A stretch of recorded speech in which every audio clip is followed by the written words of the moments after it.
When they are finally done with their battle and their war towards the non-existence of a Jewish state, and they finally voice a positive vision, then we'll come to a mutually agreeable resolution. To me, it's like saying, once we have a positive Nazi ideology, once we have a de-radicalized Nazi state, to me, it's inherently this way for as long as you give Muslim Arabs a potential for a state of their own or identity of their own within the borders of Israel.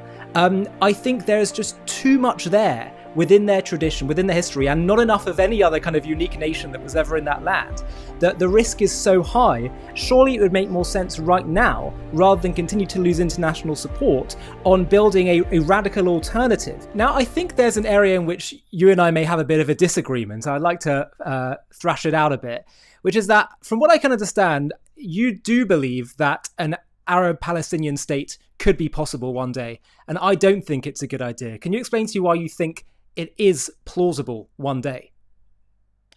I'm not saying if it's a good or bad idea or plausible or not plausible. What I'm saying very simply is I'm done figuring out what is the political arrangement. Because again, one of the things that I've realized is that all the discussions, yes, no, a Palestinian state, two-state solution, 7 Emirates, annexation to Jordan and Egypt. I mean, what I realized is all of these were Jewish discussions, because the Arab discussion was, how do we get rid of a Jewish state? While we were engaging in endless discussion of what a political resolution would look like.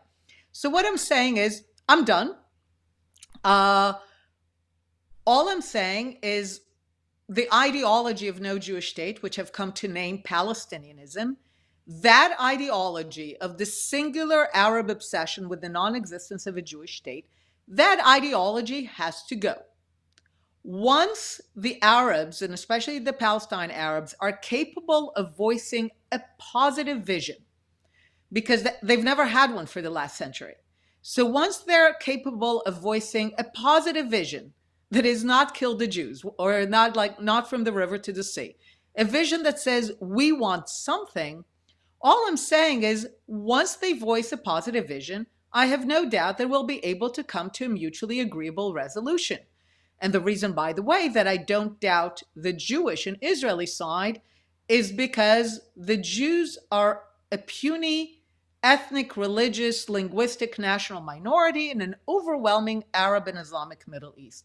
If anything, I sometimes find that I need to hold us back a bit. We're often too eager at the first sign of any kind of Arab or Muslim kind of willingness. We're just there.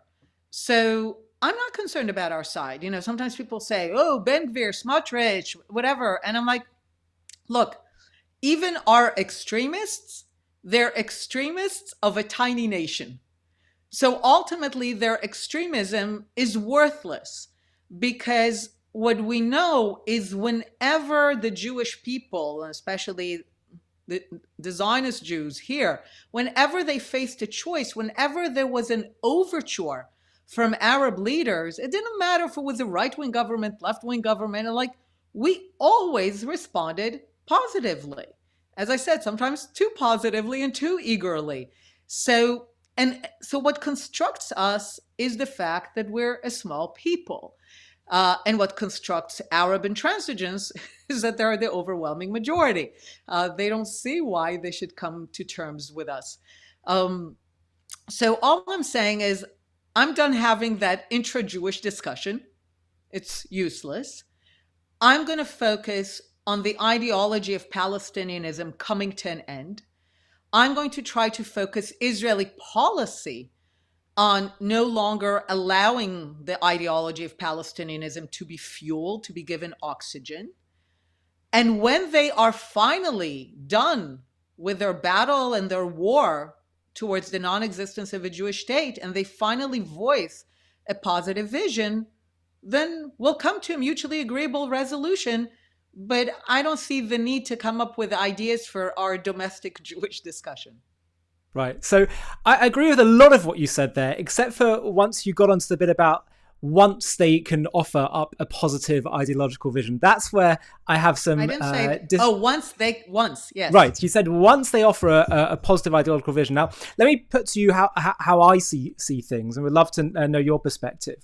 So, the danger of saying once they do this, the concern I have is, but we could be offering a radically different alternative right now. And right now, the whole approach of saying, well, once they do this, means we're just going to be maintaining a status quo, which is costing lives, costing international support, and all that kind of stuff. So on the issue of once they do this, my concern is that if, as you've explained, Palestinianism is inherently cynical to begin with. It was conceived as a cynical ploy to destroy another nation, not about genuine nationalism.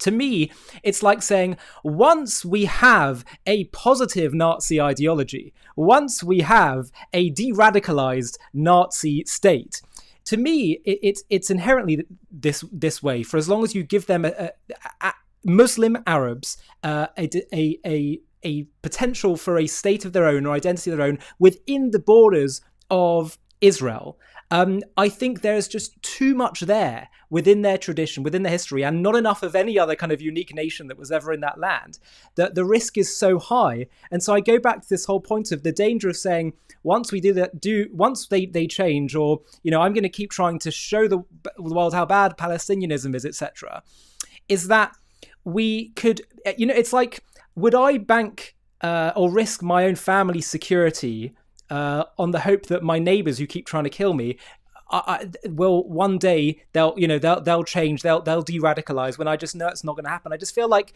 because there's such little to base any hope that they could shift their ideology, surely it would make more sense right now, rather than continue to lose international support, on building a radical alternative. Even the President of the United States with Gaza has been suggesting such radical alternatives. And that maybe actually that might be a better idea. And also on the flip side, in the positive, many would argue, including myself, that the only people with a genuine claim of national connection to this land as a unique national identity is the Jews. Yeah, but you're still stuck with actual people. So let's look at the so-called radical ideas of the Trump administration. They just announced with fanfare the moving to the second phase of rebuilding, reconstruction of Gaza. I was talking about the earlier one, about the remigration. And yet, but that's the thing. It didn't happen. It ultimately reverts to there being people there. And let's say 50,000, 100,000 leave. You're still stuck with millions of people with a terrible ideology who are on your borders, within your borders. You have every interest in killing that ideology. One of the things that... Sure. Don't disagree with that. Okay. So once that's all you focus on, and the thing is, it's a daily operation. Let's look at Gaza, for example, now. And let's see how much we've missed by looking at radical alternatives, which again are shortcuts, rather than looking at the issue itself. Okay, so remember when Trump proposed the Riviera, and people will, and Gazans will have to leave Gaza. So people in Israel were celebrating, this is fine, and we take Gaza and all that. The Arabs, meanwhile, were busy working and basically saying, no, you cannot move Gazans, it's their home. Now, the thing is this, if Israel had actually been focused smartly on the ideology of Palestinianism, we would have been the ones to realize the real opportunity rather than the Arabs. And we would have been the ones to say, look, are you telling us for the first time in 75 years that Gaza is your home? We're thrilled to hear that. 75 years too late, but we're happy to hear that. So we will now enter with you into a process that makes it clear that Gaza and nowhere else is your home. But what happens? In Israel, we oscillate between radical celebrations of things that are not going to happen and caving in. And that's it. We don't do the smart foreign policy in the middle that could actually yield results. So as a result, we're now stuck with an American administration pushing for Gaza to rebuild, without us being able to deal with the core issues that 1 million people in Gaza are still bizarrely registered as Palestine refugees, that they're still in UNRWA, that they still supported with the idea of a right of return. So rather than deal with the core issue, because let's imagine that you would be successful and several hundreds of thousands of Gazans would move 20 kilometers into Egypt, but with the same ideology. What But there's would a happen? difference. There's a difference, which is that they wouldn't, if they don't have the mechanics of a state, of a cohesive national narrative and story that they can build, an ability to run a society as they were able to do in Gaza, which I think they would still do, even if we got But that's what somehow. UNRWA does. But that's exactly it. That's what UNRWA does. Wherever they are, UNRWA keeps them as a separate people and nation for the purpose of destroying the Jewish state, even if you move them 20 kilometers. So if you don't deal with that, what have you done? You've done nothing. And we know that because it's been done for decades. They've been moved to Tunisia. They've been moved to Jordan, to Syria, to Lebanon, to the West Bank. And yet we allowed the building of this identity around the negation of this ideology. So my argument is there are no shortcuts. But let's say that there was a way in which that you were able to re-migrate them, perhaps forcefully or perhaps with incentives, who knows. And part of the plan was they would have to assimilate into Egypt or Jordan or wherever it was. Or they had to decide. You said you have to go, right? Or life's going to be very, very difficult living here because Israel's not going to withdraw from this territory. Would it not make... does it not seem fair to you that the ability to carry out, let's say, on October 7th becomes a lot more difficult when they are forced to basically, even if you have UNRWA and other things at play here, refugee camps, it becomes a lot more challenging to do that than when you have a lot of the mechanisms similar to that of a state, which Hamas did in Gaza?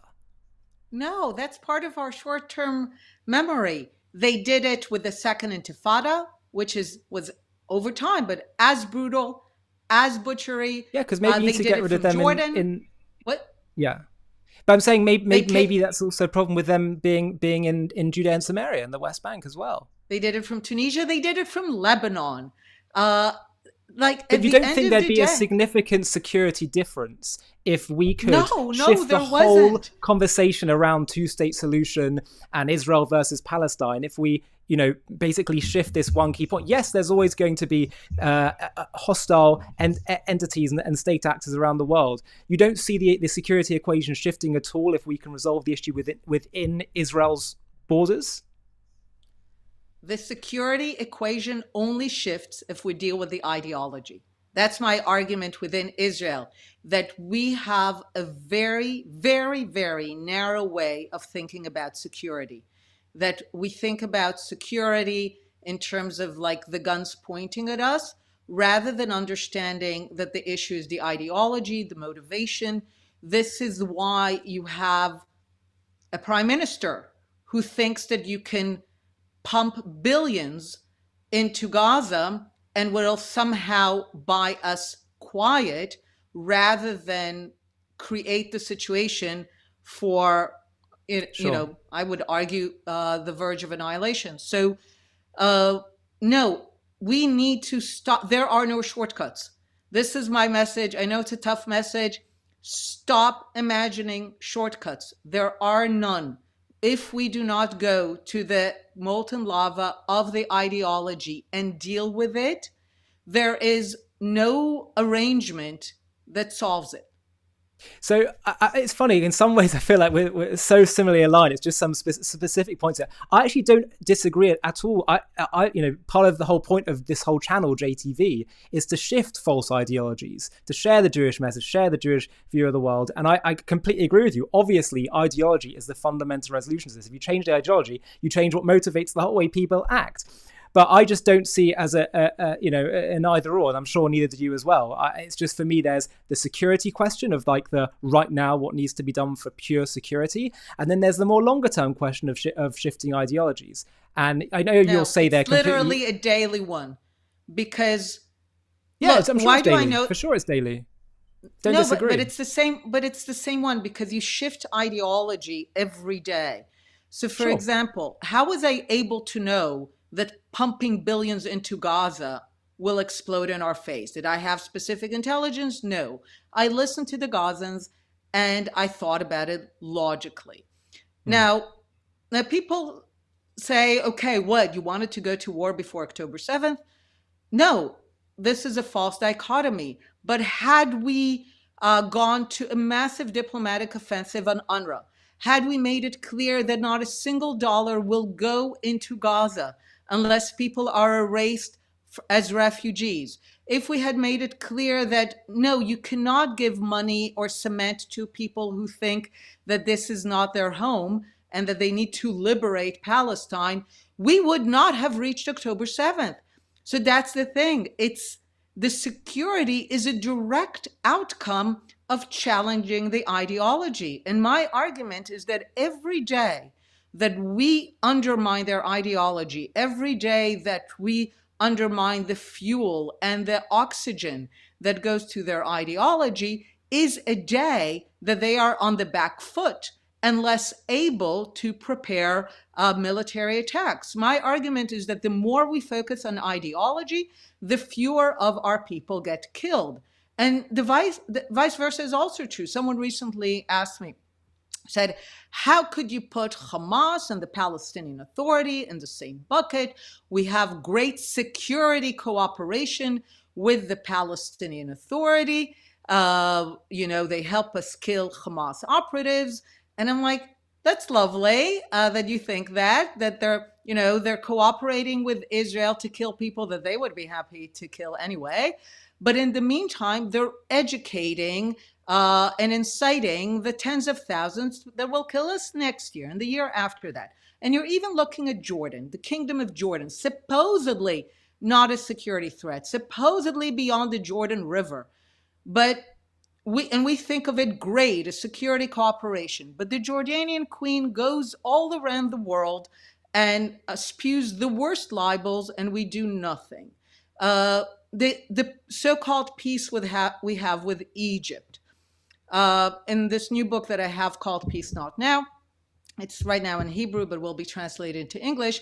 One of the chapters takes a very critical look at the peace agreement with Egypt. And my argument is that we are less safe today on the border with Egypt than we were 50 years ago when we had only a non-belligerency agreement, the one of 74-75, and held most of the Sinai. And my argument is that one of the reasons that we allowed our security vis-a-vis Egypt to really deteriorate is because we didn't focus on ideology. We only focus on security cooperation. So we don't focus on the fact that Egypt produces and promotes the worst anti-Semitic content in the Arabic language.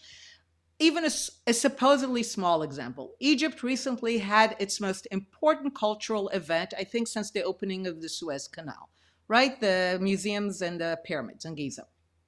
Israel was not invited. World leaders were invited. It was obvious that Israel will not be there. As far as I'm concerned, this was a moment to put our tanks on the border until Israel's invited. Now, it sounds stupid, but this is exactly how our security deteriorates because we do not focus on the ideology. So it's not just the Palestinians. This is just too easy. We need to daily put them on the back foot on their ideology, and this will translate to fewer people being killed. Sure. Listen, you make a very strong case. Now, I don't disagree with you on a lot part of the strategy. It's just that sometimes, and I completely understand they're interlinked, but sometimes if you wanted to focus on one or the other, it could lead to different outcomes, security versus ideology. Sometimes it's exactly the same. Sometimes they go in tandem, but sometimes, like let's say, for example, dealing with Nazi Germany, do we deal with the ideology or do we deal with just crushing them? You crush them. And similarly, by being very tough on security, on the security front, and just being very harsh in the way we've gone about things since October 7th, I think has shifted a lot of Arab views around the world, because when they cheered and thought, and it felt very validating theologically, etc., when Hamas was successful on October 7th, when Israel pushes back hard, that shifts them. It's all kind of interlinked, but sometimes I kind of feel like they don't always provide the exact same answer.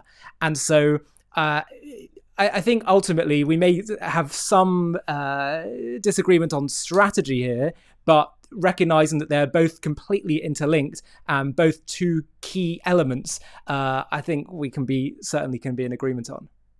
The reason I just think we need to shift, and this is exactly the difference between World War I and World War II. We've crushed them multiple times, but then we let the ideology fester. And this is one of our problems. We think the crushing, we think the military victories do the job. They do not. And what does the job is, once you have a military victory, and this is the thing in Gaza, as we are speaking right now, we are about to lose all the benefits of whatever military achievements we had, because we're not following it up with focusing on the ideology. So every single time we allow them to kind of rebuild, refuel. So how about we be less blind and less stupid this time and finally deal with the core issue of the ideology, because otherwise it's just another round with another security threat down the road.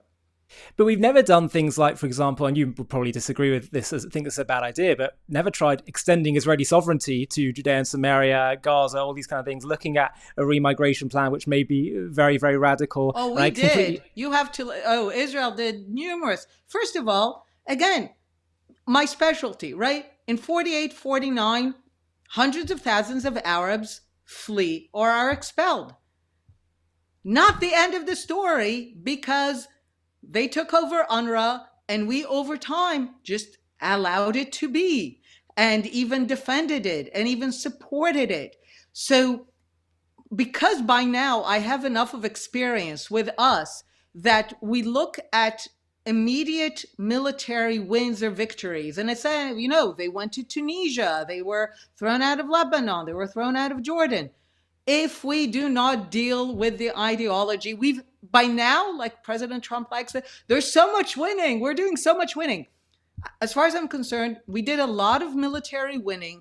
If we do not translate it into an ideological win, then we'll just have to keep doing the military stuff. But how about we try to finally deal with the ideology?